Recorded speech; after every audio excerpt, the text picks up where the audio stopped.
The argument that might be raging around Arsenal's inferiority complex that's building up, which by the way it shouldn't, because they're still very much in control of their own destiny, that if decisions like the Brentford decision on Saturday go against them, then they lose league titles. Well, I'm not in that camp. This is One to One with Simon Jordan. Don't forget to, of course, keep liking and subscribing, and equally, if not more importantly, keep leaving the brilliant questions in the comment section below. But let's get on with this week's show. The argument that's raging around VAR and the mistakes that humans are making, and we've discussed this previously about seemingly the only people that aren't allowed to make any mistakes are referees. Players, managers, owners, media, all make mistakes, but referees, they're on an island on their own. The argument that might be raging around Arsenal's inferiority complex that's building up, which by the way it shouldn't, because they're still very much in control of their own destiny, that if decisions like the Brentford decision on Saturday go against them, then they lose league titles. Well, I'm not in that camp. It's a 38-game season, albeit it's nip and tuck, and you can look back on previous seasons where it's been gone by points. Arsenal are in control of their own destiny. They're captains of their own ship. If they feel that they were wronged, then they'll put it right in the next game on Wednesday, which I'm going to go to actually and watch Arsenal versus Man City. I believe that referees, there needs to be a new direction that referees are talking to the media, not taken to task, but talk to the media about decisions that are made, whether it's what players have said to certain referees in games, or whether it's the reasons behind the decisions and how they've got them wrong.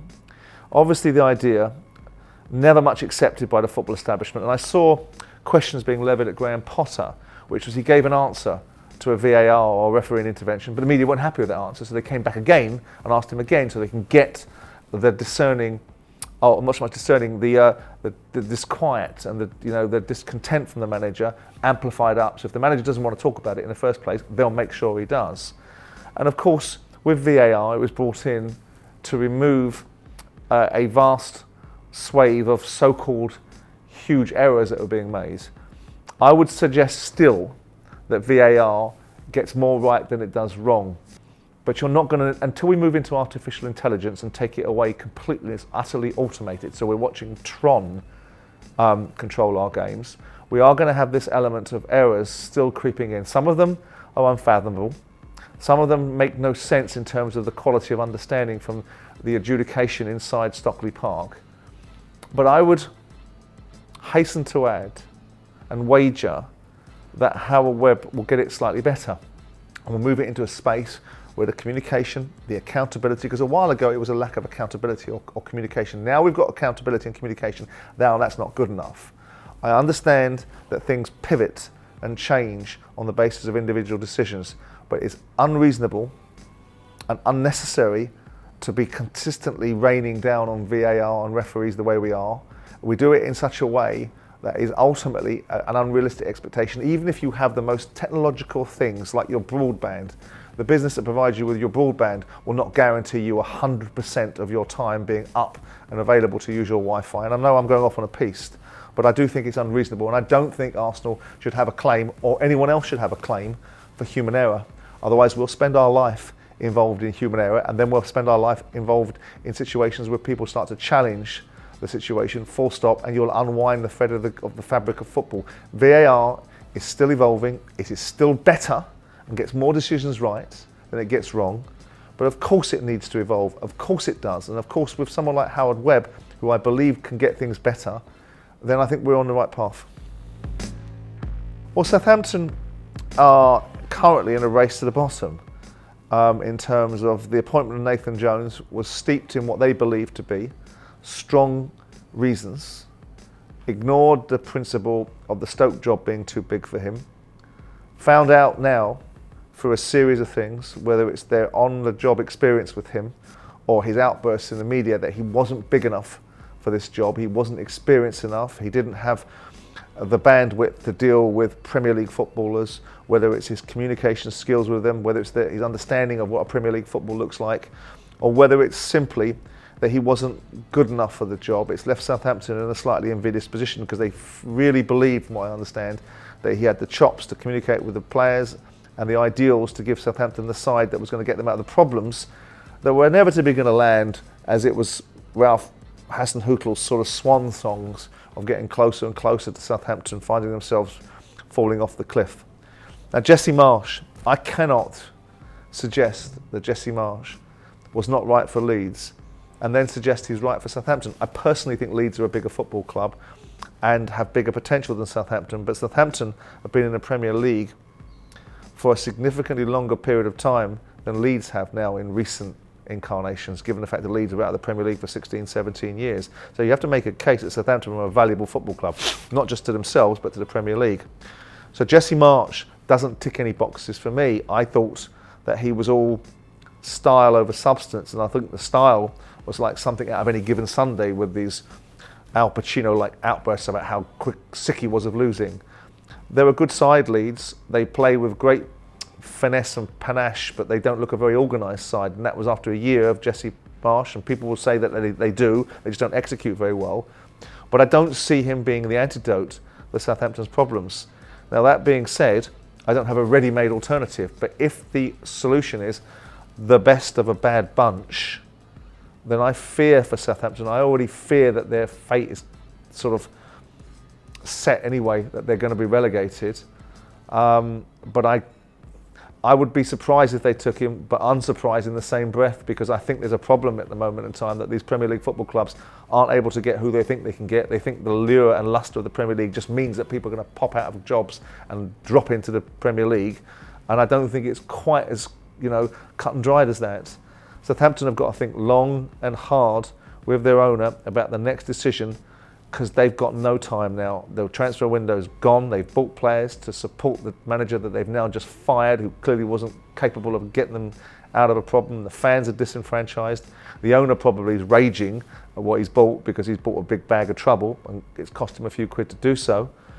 So it'll be interesting to see if they start pulling names out of their hat, like people like Chris Wilder, and then I would really put my head in my hands for them.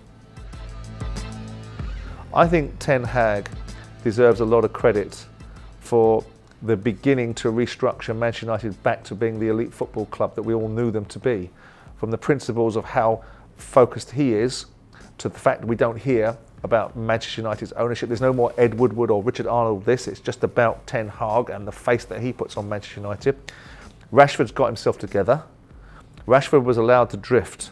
He was allowed to find his way into a situation where he was not performing at a level becoming of a Man United player. He is doing remarkably well. I still maintain this ridiculous analysis that he's world class. He's again building this boy up to a level that he's not at, and then judging him by that at a time when his form will dip again. He's a very good player. You don't get to play for Man United if you're not a very good player. And he's in a rich vein of form, and he is as sharp as they come. Look at the goal that he scored yesterday that was disallowed. It was just sharp. He just looks sharp. He looks like a confident footballer. It just shows you how much confidence plays a part in these players. He was allowed to drift. He was allowed to come back from European Championships and decide that he was going to have a holiday before he had an operation, which put him back into the back end of the first quarter of last season for when he arrived back at Man United. Sorry, you're a Manchester United player. Man United get their players fit and ready to play for Man United, not when they feel like it. And I think off the pitch he may have had some distractions in terms of, as a young man, being very successful and very sought after. And I don't just mean his work for charity, I mean in his private life that might have distracted him. And all those things brought together a picture of a player underperforming, underconfident. Ralph Rangnick didn't seem to handle him very well. The boy didn't handle himself very well. Now this young man is at the top of his game in a confident, together Manchester United, and it has to be attributed to Ten Hag. I know I made observations about him at the beginning of the season, but people are capable of changing their mind. He's done enough to make me change my mind. The worst thing in the world is not changing your mind when you've got different information in front of you, because that makes you an ignoramus. Ten Hag currently has got rid of the spectre of Cristiano Ronaldo, brought some confidence and togetherness inside the football club, brought together a together feeling of overcoming adversity, and at the centre of that is a highly functioning Marcus Rashford. So yes, of course, all of them have to take credit for them doing their jobs. Ten Hag wasn't brought in to make the place worse, and it wasn't incumbent upon Marcus Rashford to keep on racing to the bottom to find his career finishing at Man United. So at this moment in time, second in the Premier League with a feel-good factor in a cup final, Man United have stabilised the ship. They haven't won anything yet, but they're certainly going in a direction more becoming of what I believe to be the poster boys of the Premier League, albeit Man City are the most beautiful team in the league, arguably alongside Arsenal, and Man City have done remarkable things in the last 4 or 5 years, but I still have in my mind's eye Man United are the biggest club in English football. If I was the owner, look, Mason Greenwood situation is a very difficult one for Man United. Equally as difficult as the Benjamin Mendy situation for Manchester City. The clubs have their hands tied. They've done nothing wrong.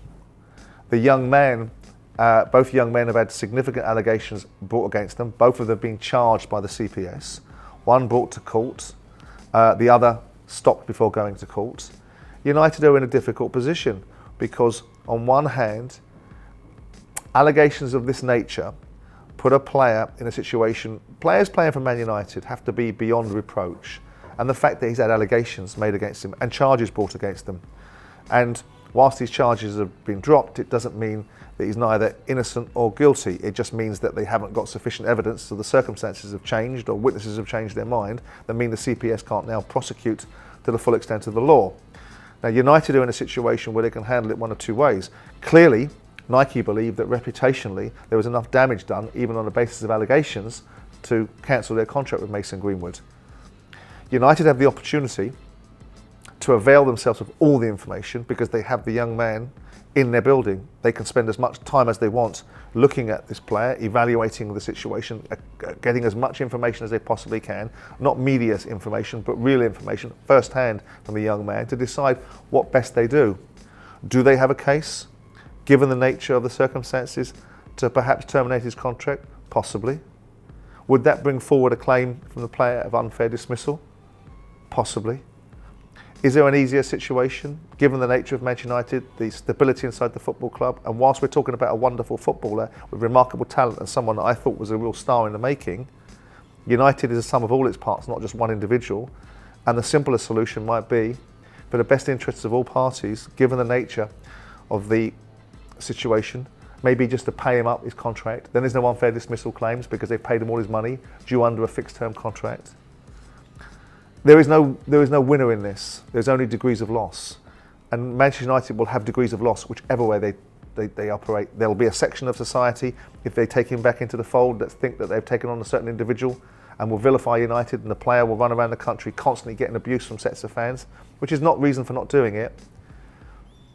There is also another set of thinking that he's not been found guilty of anything, so why should there be this trial by media, trial by public opinion?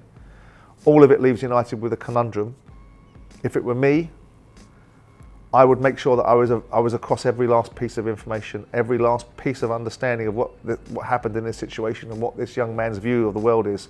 Because we're not talking about someone that hasn't had some form of problems in the past, whether it be his behaviour whilst away with England, and obviously this situation being even more significant.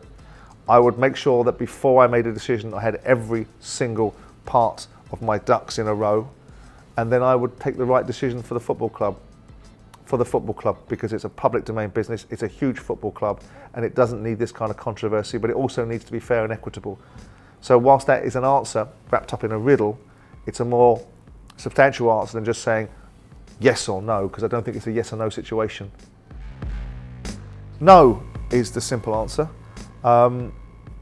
I can't imagine a parallel universe. I'm not excluding myself from this situation by definition.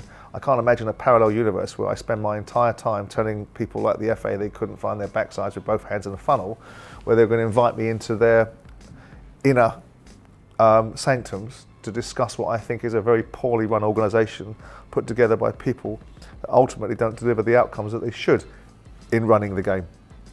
Of course, people of confidence and capability would look at people and say, well, actually, we want people in there that are capable of changing things.